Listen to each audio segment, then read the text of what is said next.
Baby তার মাকে চিনতেই পারছে না, কেমন সাজালাম। চলো আজকে তোমাদের শেয়ার করব দুটো লুক। আর দিদি আমার ট্রলিটা নিয়ে তার রুমে নিয়ে গেল, আর তাদের বাড়িতে রুমে ঢুকেই একটা ছোট্ট কিউটির সঙ্গে দেখা হয়ে গেল। কি কিউটি ছিল।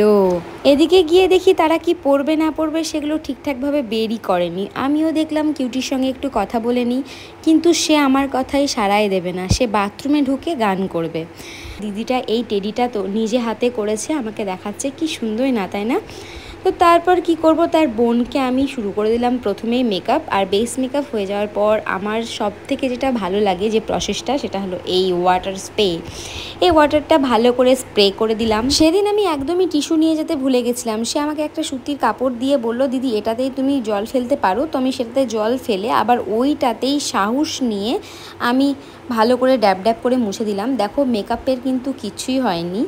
আর আমার এই প্রসেসটা একদম ভয় লাগে না, কারণ করে করে এত অভ্যাস হয়ে গেছে। হ্যাঁ, তো দেখো বেস মেকআপটা হয়ে গেল। এদিকে আমার সঙ্গে যে রত্নটা গেছিলো, সেই রত্নটা পাখিটাকে নিয়ে ভিডিও বানাতে শুরু করে দিয়েছে। কতই না আমাকে হেল্প করছে, দেখতে পাচ্ছ তো। আর তারপরে নাকি পাখিটার সঙ্গে এত সুখ করে নিয়েছে, যা ইচ্ছে তার ব্যাপার হয়ে গেছে একটা। তারপর আমি ভালো করে সেটিং স্প্রে দিয়ে পুরো ফেসটাকে লক করে দিলাম, এবং তারপর বেসটা কমপ্লিট করে আমি দিদিকে বললাম, দিদি তুমি এবার বসে, কেমন লাগছে বলো বেস মেকআপটা, অবশ্যই জানাবে। তারপর আমার কথা মতো দিদি বসে গেল, কিন্তু দিদি তো বলবে না তার কেমন লুক চাই না চাই। সে বললো তোমার যেমন ইচ্ছে, কিন্তু জানো একটু গর্জিয়াস লাগে, একটু ভালো লাগে। আমি অনেক বছর পর সাজছি, আবার 10-15 বছর পর সাজবো, তো তুমি প্লিজ আমাকে একটু সুন্দর করে সাজিয়ে দিও। সেই হিসাবে দিদির কথা মতো আমি দিদিকে সুন্দর করে সাজানোর চেষ্টা করলাম। জানি না দিদির কেমন লেগেছে। আর তোমরা তো অনেক অনেক ভালোবাসা দিয়েছো যখন আমি পোস্ট করেছিলাম, এবং আমার ম্যামও বলেছে যে খুবই সুন্দর কাজ করছিস, খুব ভালো হয়েছে কাজটা। আমি তো খুবই খুশি। এই ল্যাস লাগানোর পর হয়ে গেল যুদ্ধ শুরু। কি যুদ্ধ, কারণ ল্যাস তো কোনোদিনও পরেনি দিদি, আর পরে এত অসুবিধা হচ্ছিল। সব থেকে ছোটো সাইজের ল্যাসটাই আমি ইউজ করেছিলাম দিদিকে।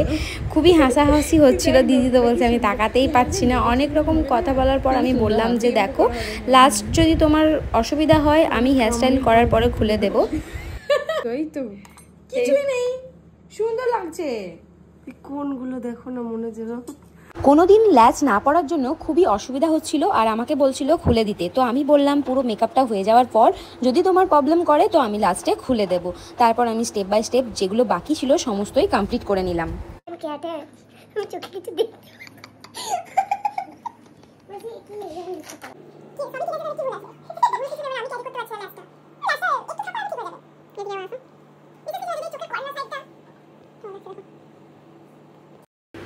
নিজেকে একবার আয়নায় দেখার পর ডিসাইড করলো যে না, ল্যাসটা থাক, ল্যাসটা নিয়ে ভালোই লাগছে। নিজে নিজে প্রেমে পড়ে যাচ্ছি। অ্যাট লাস্ট নিজেকে নিজের প্রেমে পড়াতে পেরেছি, এটা শুনে খুবই ভালো লাগলো। আর খুবই পছন্দ হয়েছিল দিদির মেকআপটা। পুরো মেকআপ ডান হয়ে যাওয়ার পর তার বোনকেও ডান করে দিয়েছিলাম হেয়ার স্টাইল। তারপর দেখো এটা হল বোনের লুক। ফাইনাল লুক কেমন হয়েছে অবশ্যই বলবে। বোনেরও খুব পছন্দ হয়েছিল, কিন্তু সে ক্যামেরার সামনে বলতে সেরকমভাবে কমফোর্ট ফিল করছিল না। তো তোমরা অবশ্যই জানাবে কেমন হয়েছে। তারপর দেখে নাও এটা দিদির ফাইনাল লুক। ভালো লেগেছে, পছন্দ হয়েছে তো? দারুণ দারুণ, সমস্ত কিছু ঠিক আছে। একদম। চলো আইটা প্লাস কর। দিদি এরকমই মোবাইলের সামনে রিভিউ দিতে নারাজ ছিল। তাছাড়া এর মানে ফোনের বাইরে অনেক অনেক কিছু বলছিল। তো তোমরাও জানাবে যে কেমন লাগছে দিদির লুকটা। আর ল্যাসে অসুবিধা হয় না তো? না, শুনেই নিলে দিদির কিন্তু ল্যাশে কোনো অসুবিধা হচ্ছে না। আমি কিন্তু আমার কোনো ক্লায়েন্টকে বাধ্য করি না আমার পছন্দ মতো কিছু করতে, কারণ সে টাকা দিয়ে তার স্পেশাল দিনে আমার কাছে বুকিং করেছে সুন্দর করে সাজার জন্যে। আমি আমার পছন্দ মতো কোনো ক্লায়েন্টকে তো চাপিয়ে দিতে পারি না। দেখো একদম আমার কোলে চলে এসেছে, আমার সঙ্গে কত কথা। তারপর তো মাকে দেখে অবাক যে কে এটা, আমি তো চিনতে পারছি না। অবাক হয়ে গেছে, মাকে দেখে চিনতে পারছে না যে এই দিদিটা এসে আমার মাকে চেঞ্জ করে দিল কেন। মানে অবাক একটা ব্যাপার। অ্যাকচুয়ালি বেবিটা মাকে গুলিয়ে ফেলেছে। আমি ডাকছি, আমার কাছে আসছে, দিয়া ডাকছে, দিয়ার কাছে আসছে। তারপর ভালো করে দেখছে এটা আমার মা কিনা। তো তারা তার বাচ্চার মায়ের সঙ্গে যেটা না বললেই নয়, সেটা হলো তাদের ব্যবহার। এত ভালো ব্যবহার আলাদাভাবে কোনোদিন কিন্তু আমাদের দেখা হয়নি। যা বুক বুকিং হয়েছে ফোনে অনলাইনে।